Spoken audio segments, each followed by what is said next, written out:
Cosas que nunca debieron ser encontradas, objetos que parecen simples pero traen consigo algo más. Algunos dicen que están malditos, otros que son puertas. Esta noche conocerás historias de quienes los tocaron y jamás volvieron a ser los mismos. Apaga la luz y escucha, porque a veces, lo que crees que posees, es lo que realmente te posee a ti. El paraguas negro. Lo encontré una tarde lluviosa, olvidado en una banca del Parque La Sabana. Era elegante, completamente negro, con un mango de madera tallada en forma de serpiente. No tenía nombre ni marcas, y como el cielo seguía cayéndose encima, decidí usarlo. Apenas lo abrí, noté algo raro, debajo de él no caía ni una sola gota, pero el ruido de la lluvia desapareció también. Todo quedó en silencio, como si el mundo se hubiera apagado. Caminé unos metros, y cuando miré alrededor, la gente seguía moviéndose, pero sus pasos no hacían ruido, sus bocas se abrían sin sonido. Era como si estuviera dentro de una burbuja muda. Cuando llegué a casa, lo dejé secando junto a la puerta. A medianoche escuché el clic del paraguas abriéndose solo. Me levanté asustado, y lo encontré abierto en medio de la sala, goteando agua, aunque afuera no llovía. Al día siguiente traté de devolverlo, pero nadie lo reconocía. Un señor en el parque me miró con miedo y dijo: «Ese paraguas elige a quien quiere cubrir. Pero siempre cobra algo a cambio». No le creí hasta que noté mi reflejo en una ventana. Tenía el rostro más pálido, los ojos hundidos, como si no hubiera dormido en días. Intenté quemarlo, pero el fuego no lo tocaba, las llamas se apagaban al acercarse. Ahora lo escucho abrirse cada noche, siempre a la misma hora, siempre frente a la puerta. Y cuando amanece, encuentro el piso mojado, lleno de huellas de agua que van desde la entrada hasta el borde de mi cama. El problema es que anoche olvidé cerrarlo, y hoy desperté con la ropa húmeda, como si alguien hubiera estado parado sobre mí mientras dormía. La llave del cuarto cerrado. La encontré en una caja de herramientas viejas que pertenecía a mi abuelo. Era una llave de hierro, grande y oxidada, con un diseño extraño. En la parte superior tenía grabado un símbolo que parecía un ojo abierto. No tenía idea de qué puerta abría, pero desde que la toqué, sentí un escalofrío que me recorrió todo el brazo. Esa noche la dejé sobre mi mesa de noche. A medianoche, escuché un tintineo metálico. La llave se movía sola, girando lentamente como si buscara una cerradura invisible. Pensé que estaba alucinando, hasta que escuché un clic en la pared. Fui hacia el sonido y noté algo que nunca había visto, una línea delgada, casi imperceptible, que formaba el contorno de una puerta en el muro. La llave vibraba en mi mano, como si quisiera entrar allí. La curiosidad me ganó. La introduje en el centro del dibujo, y la pared se abrió. Detrás había una habitación pequeña, sin ventanas, iluminada por una luz tenue. En el centro, una silla vacía. El aire olía a hierro y humedad. Cuando di un paso adentro, la puerta se cerró de golpe detrás de mí. Golpeé y grité, pero nadie respondió. Y entonces escuché la llave girar del otro lado. Una voz suave, igual a la mía, susurró desde afuera: «Gracias por abrirme. Ahora tú esperas». La luz se apagó. No sé cuánto tiempo pasó. Solo recuerdo que cuando desperté, estaba en mi cama, con la llave sobre el pecho. Pero hay algo distinto. Cada noche, a la misma hora, escucho pasos que se detienen frente a mi pared. Y el sonido de una llave girando desde el otro lado. La radio del silencio. La compré en una feria de pulgas en Tibás. Era una radio vieja, de esas con perillas metálicas y una antena larga. El vendedor me dijo que solo sintonizaba una frecuencia, pero que la voz que hablaba allí nunca repetía lo mismo. Me pareció curioso, así que me la llevé. La primera vez que la encendí, solo se escuchaba estática. Luego, una voz femenina, muy suave, empezó a hablar. No decía nada claro, solo frases cortas, como si estuviera contando algo en otro idioma. Lo raro fue que mencionó mi nombre. Apagué la radio de inmediato. Al día siguiente, cuando la encendí de nuevo, la voz dijo: ¿Por qué te fuiste anoche? No supe qué responder. Dejé que siguiera hablando, y poco a poco las palabras comenzaron a tener sentido. Me describía cosas que estaban ocurriendo en mi casa, en ese mismo momento: la ventana abierta, la taza rota, el reloj detenido, todo era cierto. Cada noche la voz se hacía más clara, más cercana. Hasta que una madrugada, entre los ruidos, escuché golpes, como si alguien tocara desde adentro del aparato. Después, la voz susurró: Ahora te escucho a ti también. Intenté desconectarla, pero seguía encendida. Incluso sin corriente. La tiré a la basura, pero cuando desperté, estaba otra vez sobre mi mesa, con la perilla girando sola. Desde entonces, ya no transmite estática. Solo el sonido de mi respiración y, a veces, otra más, mezclada con la mía. La silla del visitante. La encontré en la acera, frente a una casa abandonada del barrio. Era una silla de madera tallada, con un asiento de terciopelo rojo. Se veía elegante, antigua, de esas que parecen tener historia.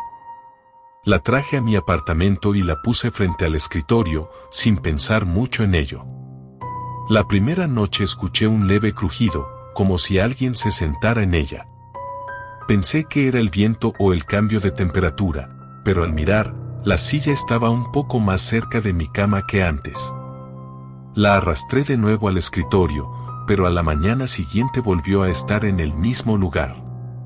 Con los días, empecé a notar algo inquietante.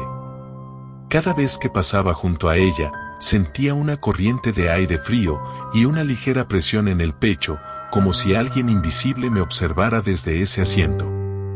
Una madrugada, mientras escribía, escuché una respiración detrás de mí. Giré rápido y vi que la silla se mecía suavemente, como si alguien acabara de levantarse. Decidí sacarla de la casa, pero pesaba más de lo normal, como si algo la sujetara.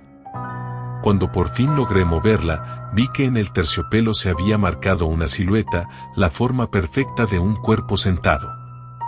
Esa noche no dormí. A las 3, la silla empezó a crujir sola otra vez. El aire se volvió helado y una voz suave, casi un suspiro, dijo: Gracias por dejarme entrar. Desde entonces, la silla ya no se mueve. Pero cada vez que paso frente a ella, siento una mirada fija en mí. Y a veces, cuando me descuido, noto el reflejo de alguien sentado, aunque la silla esté vacía. El cuaderno de las voces.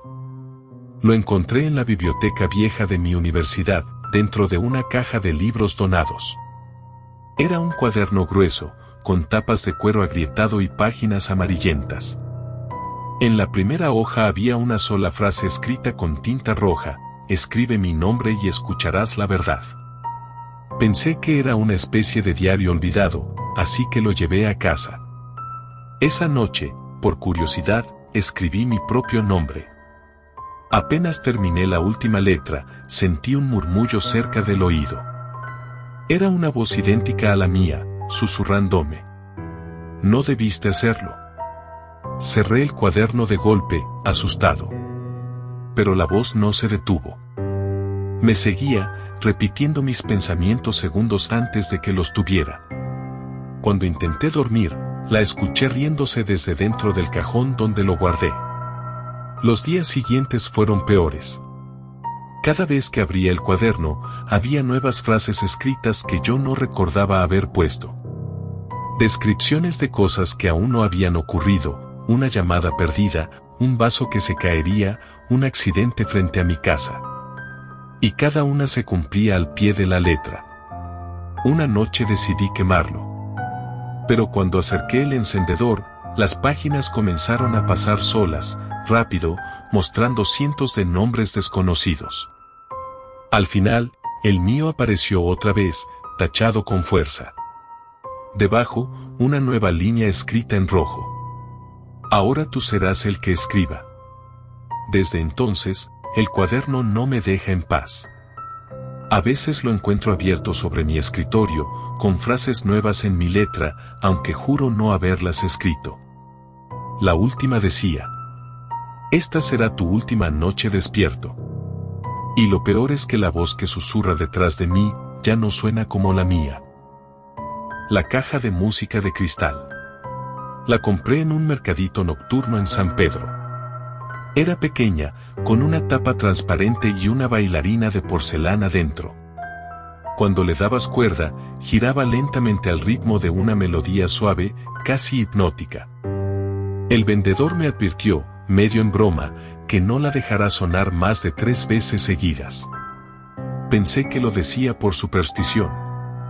Esa noche la coloqué sobre mi mesita. La melodía era preciosa, como un susurro antiguo que me arrullaba. La dejé sonar 3 veces antes de dormir. A mitad de la noche, la caja volvió a girar sola. La bailarina ya no estaba mirando hacia afuera, sino directamente hacia mí. Intenté ignorarlo, pero a la siguiente noche volvió a hacerlo. Cuando abrí la tapa, noté que los ojos de la bailarina estaban pintados distintos, más oscuros. Y al poner el oído cerca, el sonido de la melodía tenía algo nuevo, una voz suave, casi infantil, tarareando por debajo. Cometí el error de dejarla sonar una 4ª vez. La música se detuvo a la mitad y todas las luces del cuarto parpadearon. Al mirar dentro de la caja, la bailarina ya no estaba. En su lugar, había un pequeño mechón de cabello y una marca de dedos en el cristal, como si alguien hubiera tratado de salir. Esa noche escuché pasos diminutos caminando alrededor de mi cama. El sonido era acompasado, como si alguien girara al ritmo de una melodía que solo yo no podía oír. Desde entonces, la caja de música suena sola, cada noche a las 3.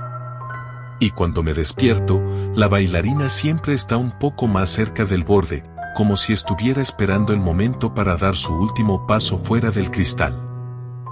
El espejo del huésped. Lo encontré en una casa antigua que ayudaba a limpiar en el centro de Alajuela. Era enorme, con un marco de madera tallada y un brillo extraño, casi líquido. La dueña me dijo que podía quedármelo si quería, porque nadie quería dormir en el cuarto donde estaba. No le di importancia, lo llevé a mi apartamento y lo colgué frente a la cama. Esa noche soñé con una habitación idéntica a la mía, pero sin color, como si todo estuviera cubierto de ceniza. En el sueño, vi mi reflejo parado frente al espejo, pero no se movía como yo. Solo me observaba, sonriendo. Cuando desperté, el espejo tenía una ligera marca de mano en el vidrio, como si alguien lo hubiera tocado desde dentro. Con los días, empecé a notar detalles fuera de lugar. El reflejo parpadeaba un poco después que yo, o movía la cabeza cuando yo no lo hacía. Una noche, mientras me cepillaba los dientes, vi que el reflejo seguía mirándome incluso después de que bajé la vista. Se me erizó la piel. Intenté cubrir el espejo con una sábana, pero cada mañana amanecía destapado. Y cuando me acercaba, el vidrio estaba tibio, como si alguien hubiera estado respirando del otro lado. El miedo me consumió tanto que decidí deshacerme de él. Lo bajé de la pared, lo saqué a la calle y lo dejé junto a un basurero. Esa noche dormí mejor, o al menos lo intenté. Pero al despertar, lo encontré de nuevo, recargado en la pared frente a mi cama. Solo que esta vez, el reflejo no era yo. Era alguien más, alguien que sonreía de forma torcida, y detrás de él, pude ver mi habitación vacía. Ahora cada vez que me miro, el reflejo se mueve primero. Creo que está esperando el momento exacto para cambiar de lugar conmigo. La lámpara del desvelo. La encontré en una tienda de segunda mano cerca del mercado central. Era una lámpara de escritorio antigua, de bronce, con una pantalla de vidrio verde y una inscripción en la base que decía, que la luz nunca se apague. Me gustó esa frase, y además funcionaba perfectamente. Esa misma noche la puse sobre mi mesa, junto a la cama. La primera vez que la encendí, noté algo raro. La luz era cálida, pero proyectaba sombras que no coincidían con los objetos del cuarto. Algunas parecían moverse por sí solas, como si se estiraran hacia mí. Pensé que era el cansancio. Con los días, dormir se volvió imposible. Cada vez que apagaba la lámpara, escuchaba pasos lentos acercándose a mi cama. Pero cuando la encendía, todo quedaba en silencio. Así que empecé a dejarla encendida toda la noche. El problema fue que la luz empezó a cambiar. A veces era amarilla, otras veces roja, y en ciertos momentos, casi negra. Una madrugada me despertó un zumbido bajo, como un murmullo. La lámpara temblaba, y dentro del vidrio verde se dibujaban siluetas, rostros borrosos que parecían gritar sin sonido. Cuando la apagué, el cuarto quedó completamente oscuro, más de lo normal, como si la oscuridad tuviera peso. Y en ese silencio, una voz suave me dijo al oído: «Prometiste no dejar que se apagara». Encendí de nuevo, temblando. Desde entonces no la apago nunca. La luz me mantiene despierto, pero también me mantiene a salvo. Las sombras se quedan detrás del vidrio, observando, esperando. A veces me pregunto qué pasaría si la lámpara se funde. Pero no quiero averiguarlo. Porque cada noche, justo antes del amanecer, las siluetas dentro del vidrio se acercan un poco más y sonríen. La cámara de los rostros. Encontré la cámara en una venta de garaje en Heredia. Era una Polaroid vieja, de los años 70, con el lente un poco rajado y una cinta negra alrededor. La señora que la vendía me dijo que había sido de su hermano, un fotógrafo que desapareció durante un trabajo. Me gustó el aspecto retro, así que la compré sin pensarlo. Esa misma noche probé tomar algunas fotos en mi apartamento. Lo curioso fue que las imágenes salían perfectamente nítidas, a pesar de que la cámara parecía casi inservible. Pero había algo raro. En cada foto, detrás de mí, aparecía una silueta borrosa, como una sombra que no estaba allí cuando disparé. Al principio pensé que era un fallo de lente, pero al revisar las siguientes fotos, noté que la sombra se acercaba un poco más cada vez. En la cuarta, ya podía distinguir un rostro, o algo parecido a uno. Ojos vacíos, una sonrisa torcida, y la sensación de que me miraba directamente. Intenté no tomar más fotos, pero la cámara comenzó a funcionar sola. Una noche escuché el clic desde la sala, y al salir, vi que una nueva fotografía había salido. En ella estaba yo, durmiendo. Y detrás, la sombra, parada al lado de mi cama. Intenté romper la cámara, pero el plástico era más duro de lo que parecía. La tiré por la ventana y cayó en la calle. Al día siguiente, cuando salí al trabajo, la encontré otra vez en mi mesa, con una nueva foto esperándome. Era mi cara, completamente blanca, los ojos cerrados, y una fecha escrita al pie: mañana. No sé qué pasará cuando despierte, pero el clic acaba de sonar otra vez, y esta vez, la cámara está apuntando hacia mí. Lo compré en una feria de antigüedades en Cartago, un domingo nublado. Era un reloj de bolsillo, de esos antiguos con tapa grabada y agujas delicadas. Tenía un diseño raro, una espiral en el centro y, en lugar del número 12, un pequeño ojo tallado. El vendedor me dijo que venía de una familia que había desaparecido de forma extraña. Me reí, pensando que era puro cuento, y lo compré igual. La primera noche lo dejé sobre la mesa. A las 3:13 de la madrugada, el tic-tac cambió de ritmo. Era más lento, casi como si el reloj respirara. Cuando me acerqué, juraría que escuché una voz muy baja, susurrando mi nombre desde dentro del mecanismo. Pensé que era mi mente jugándome una broma y lo guardé. Pero al día siguiente, cada vez que lo abría, las agujas marcaban una hora diferente a la real, siempre adelantadas por unos minutos. Y lo más raro, lo que ocurría a esa hora siempre pasaba. Si el reloj marcaba las 4:20, algo sucedía exactamente a esa hora, una llamada, un golpe en la puerta o una sombra cruzando mi ventana. Con los días, el reloj empezó a adelantarse más, como si quisiera mostrarme cosas antes de que pasaran. Una noche marcó las 3:13 otra vez, y me despertó un sonido metálico, como un suspiro dentro del cuarto. Cuando miré el reloj, el ojo tallado en la tapa se movió ligeramente, siguiendo mis dedos. Intenté deshacerme de él. Lo lancé a un río, lo enterré, incluso lo rompí con un martillo, pero siempre volvía. Cada vez más viejo, más oxidado, con las manecillas girando solas. Ahora ya no marca horas futuras. Solo una, las 3:13. Y justo a esa hora, el tic-tac deja de sonar. Lo que escucho después es un susurro pegado a mi oído, diciendo: ya casi es tu turno.